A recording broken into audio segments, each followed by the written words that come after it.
I provided liquidity this morning to the first pair I'd ever done. And I wanted to talk about that as well as talk about the framework that I'm putting together to try to understand what pairs could be the most profitable. Also, we're going to touch on this paper from 2021 in terms of concentrated liquidity, which we're going to talk about here as well. So, with that being said, if this is your first time here, what's good? My name is Sam, and for those of you who are returning, it's good to see you. By the way, if you're returning, you haven't already subscribed, what's going on, man? You should press the subscribe button and bell notification so you get notified every time I drop a new video. Where to start? I think one place that I want to start is impermanent loss. When people hear about LP, liquidity providing, and they hear impermanent loss, there is a misconception of what that is. From the people that I've talked to, it seems like there's a big misconception. To get an idea of what impermanent loss is, think about if you've ever been in a relationship, right, that didn't work out, and you both went your separate ways, right? Well, you don't continue to dwell on that decision of being in a relationship with that person, right? If you do, I'm sure you're unhappy. You should fucking let that shit go, right? Normal people let that shit go and move on with their life. The same thing goes if you decided to go to a movie and the movie sucked, right? Some fuckers will dwell on that for, several hours or a day or two, right? But normal people, get on, right? And just move fuck forward. By the way, thumbs up for a brand new mic. This is dope. So, thumbs up for that. Now, how does that relate to impermanent loss? Well, in the one hand, with the relationship, there's opportunity cost, right? And the definition on Google here says opportunity cost, the loss of potential gain from the alternatives when one alternative is chosen. In the relationship, when you chose to be with one person and then it didn't work out, that's an opportunity cost of not being with any other person. Or maybe you were with multiple people, right? But then maybe that's what caused the relationship to be an issue, right? That's an opportunity cost. Impermanent loss is very similar to an opportunity cost. You're choosing to provide liquidity. Move the fuck on. It is just like that. Now, a sunk cost is also very similar to impermanent loss. This is from Investopedia. Investopedia is like a Wikipedia for financial related terms and topics and like theories and whatnot. What is a sunk cost? A sunk cost refers to money that has already been spent and cannot be recovered. That is like your movie ticket, right? If you paid for your movie ticket and you're still bitching and complaining about it after the movie, right? That's a sunk cost. Effing move on.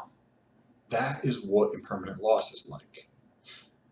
If you have two pairs in a liquidity, if you're providing liquidity, you have two pairs, and say one goes down and one goes up, you have the worst scenario happening, one goes down and one goes up, and you end up with all of the other pair, then you just have to be okay with recognizing that you fucking made a decision, just like going to the movies, right?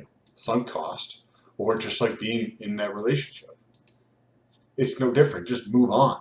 Like, people are so incredibly scared of something that is just like like you have an opportunity cost to sit here and watch this movie where you could, or this video where you could be doing something else. That's an opportunity cost. You're not bitching and complaining about that. You're watching this. Same thing. Let it go. It's just a way to make sunk cost or opportunity cost sound fancy so that noobs don't have any fucking clue what's going on and they get scared and they don't put money in, which then allows people who are in there to earn higher returns, which we're going to talk about now using this calculator. So this is the, it's a Uniswap calculator for V3. Right? There's going to be a different one for V2. There's going to be a different one for PancakeSwap, I'm sure, or many other dexes out there like Sushi or you can Google it yourself. So with this, and then this is going to actually lead us into the framework that I'm going to be putting together or utilizing as I increase my positions for LP and what the things are that I'm going to actually be looking for and then testing to see if it's actually profitable, right? Well, with this, right, this is similar to the actual, this is the actual Uniswap site under pools and information, right? And we're going to take a look at this in a second. But this is a calculator, just very similar, right? So we're going to pick ETH and like say USDC here. Then it comes up with the different options for fees here and whatnot, and most of them are in this 0.05%. So we're just going to click OK. And then this is going to bring us to what we could earn here. Now, to also tie into this, the concentrated liquidity in automated market makers, which is Uniswap. By the way, I enjoy reading papers like this. It's interesting because it talks about a lot of shit you don't know about, and then it forces you to learn or research new shit. So let's break this down real quick, and then we'll get into some of the nuances. Okay.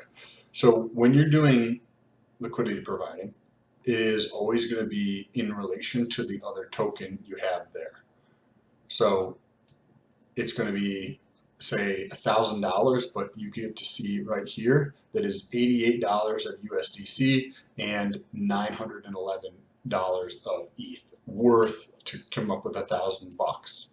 It's set up slightly differently if you get into the actual DApp, like the decentralized application. So this is what their site looks like. You click on here. This is, you can get into pools, right? You can add a new position here, and you can add a token, right, to come up with what you need here. Let's do this pair. This is how it would actually look, and it'd give you this, right, what you need. But you can see there's no money in my wallet at this point, in the wallet on this computer or another. But let's get back over to the calculator. Here, this is earning 46.9% annually. 46.9. That's tremendous. And you see this blue section across here? That's where people have provided liquidity. When you think about concentrated liquidity, think of having a rifle, like a sniper, right? And you're trying to shoot at something that's 100 yards away, right? 300 feet away. And I am also trying to hit the same target, but I'm using a shotgun, right? And you have all those tiny little pellets that spray out into a very broad spray of pellets in a shotgun shell, right? Where you have a sniper rifle. Do you think one is going to be more precise than the other?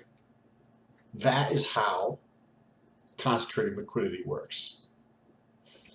So remember we talked about the sunk cost and the opportunity cost. If you're concerned about those things, then you should probably not fucking provide liquidity, period, right? Or provide liquidity in a pair of things that you would like both of, right? So say ETH, right? You're like, hey, I'm bullish on ETH, and say HEX, right? Because we talk about Richard Hart's stuff here. This would probably be very similar, except for it'll be on V2, Uniswap V2 when PulseX comes out. So say if it was ETH HEX, right? That's another pair that somebody could provide liquidity on. the range, or that concentrated blow, that sniper shot, allows you to not provide liquidity across this whole blue range. Is my head covering this up? A little bit. Let me zoom in. Right there.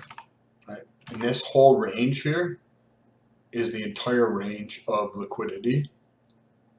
So if you have, see this light green line and this light green line here, if you provide liquidity in this range, you can clearly see you're not providing liquidity across this entire position.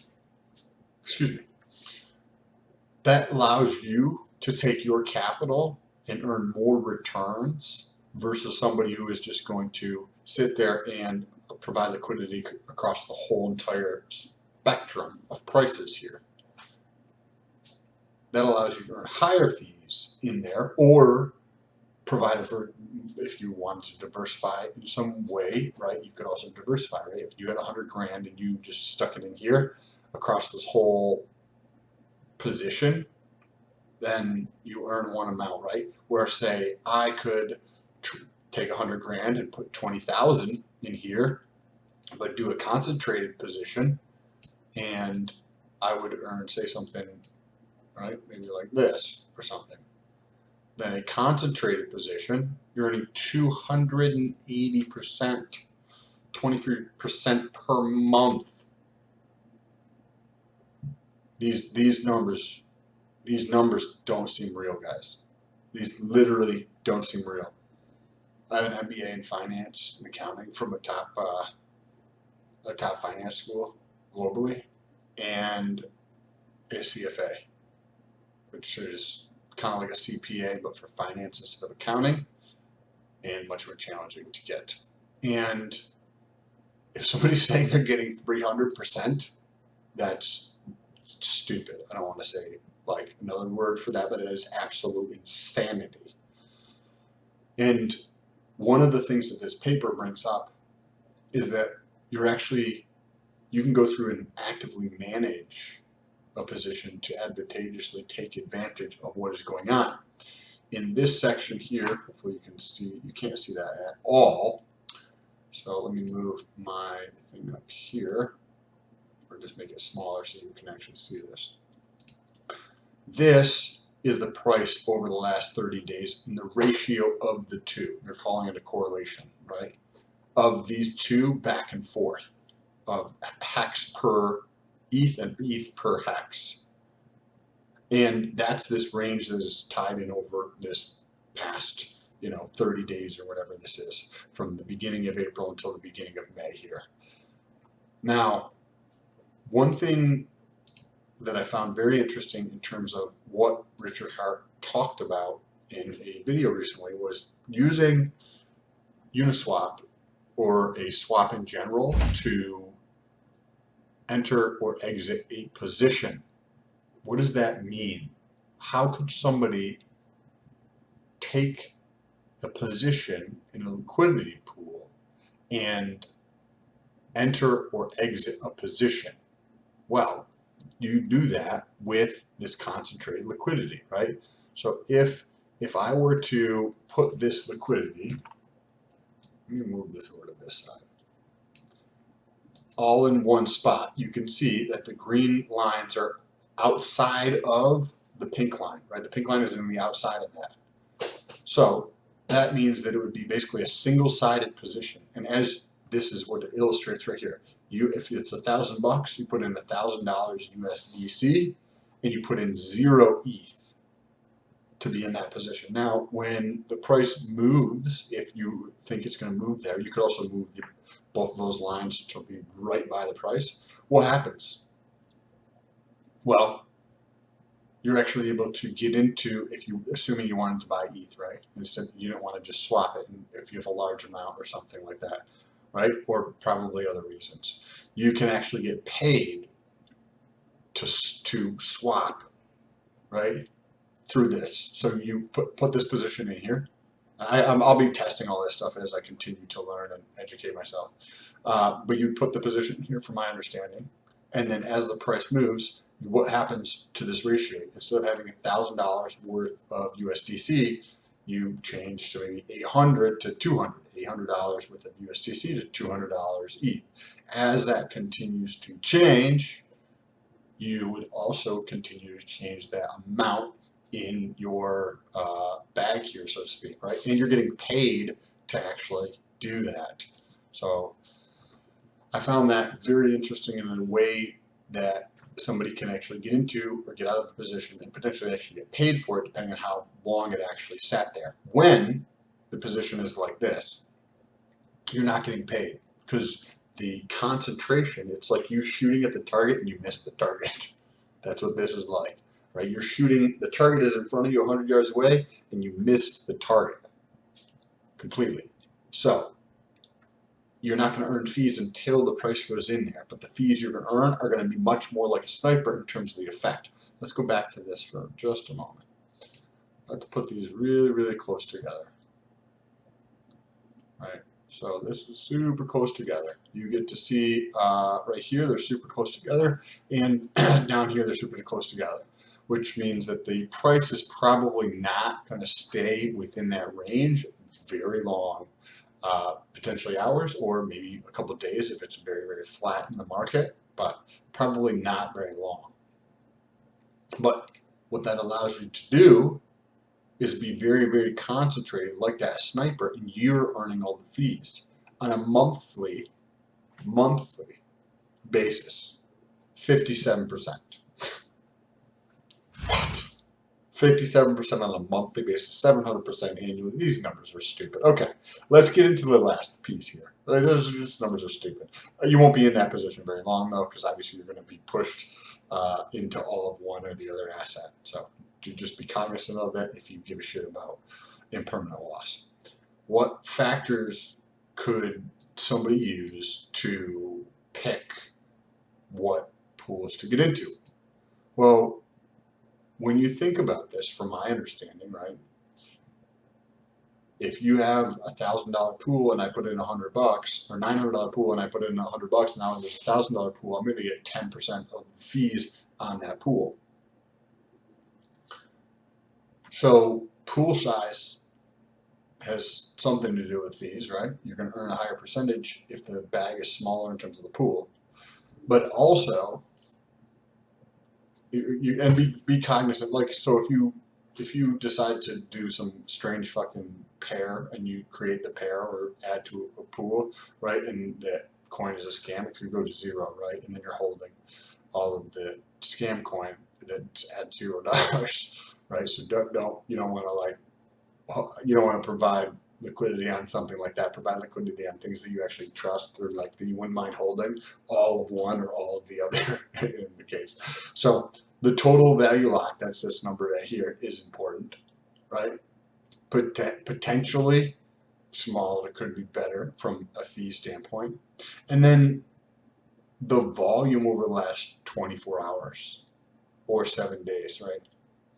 Because if you factor in volume, what is that? That is what is generating the fees. So the higher the volume, the more fees are going to be generated. So something like this, right, over the last 24 hours, there was 42 million generated, and there's a total value locked for around 400 million, right, 1/10 of that. But then you also may want to consider, if we go back over here, say USDC, how the shape of the liquidity position actually looks. Because if you see this, the shape of this is spread out, right? It's concentrated in this one area. Let's switch the pair up to what we have here, which is wrapped Bitcoin and ETH. So when we do that, it looks like it's different. And it's just like the one that's most common. See how this one looks more like a bell curve, right? So the fees are going to be different depending on how it's spread out. Most of the data point is right, most of the data, the blue data here, is all in the center.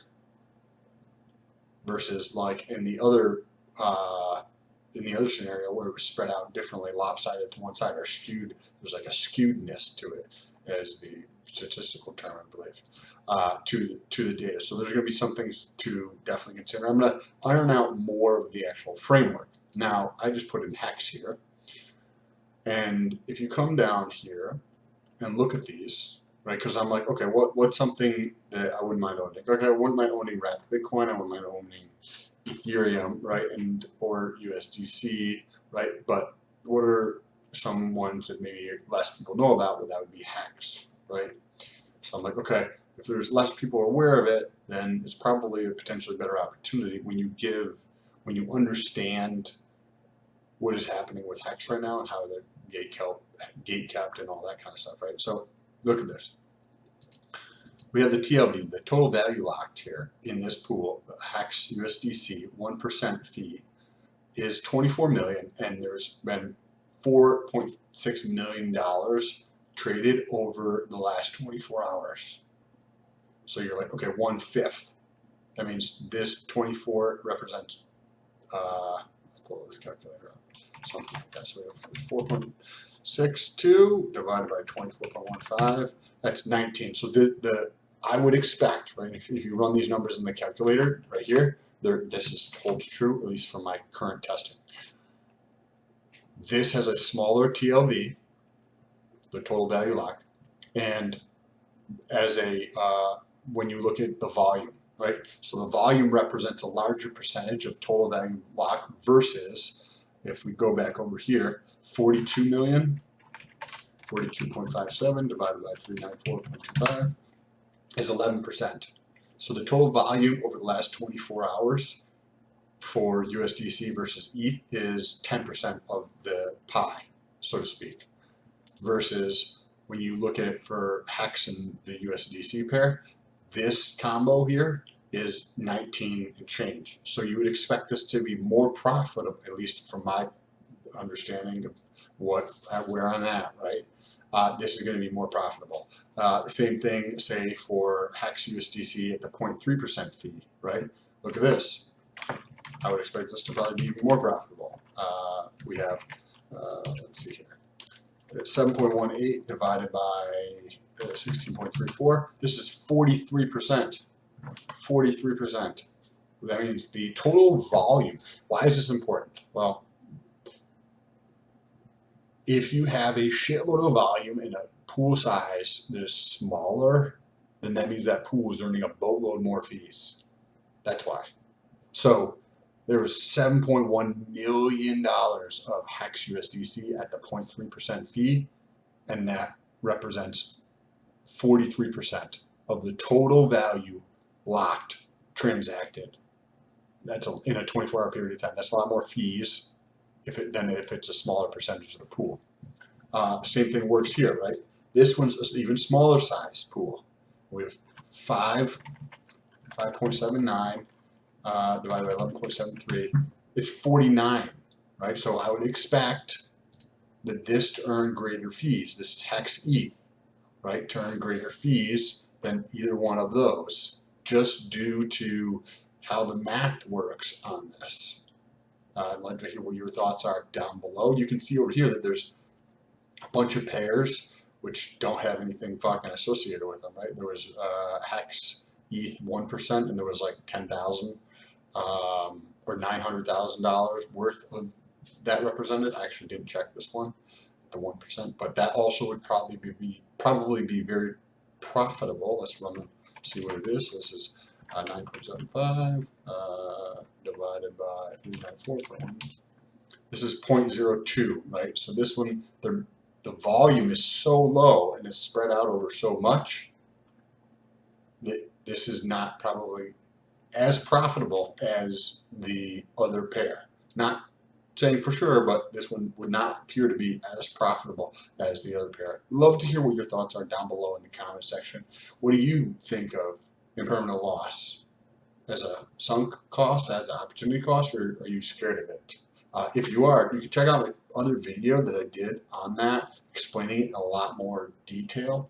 If you enjoyed this video, make sure to take a second and share this with somebody else. I'm trying to grow the channel. I'm trying to do this type of content full time because crypto is freaking awesome to me. And I also have a competition going right now with somebody else in the Hex community. Whereas if I get my Twitter following up past theirs, they're at 14,000. So it's basically David versus Goliath. I have at 2.4.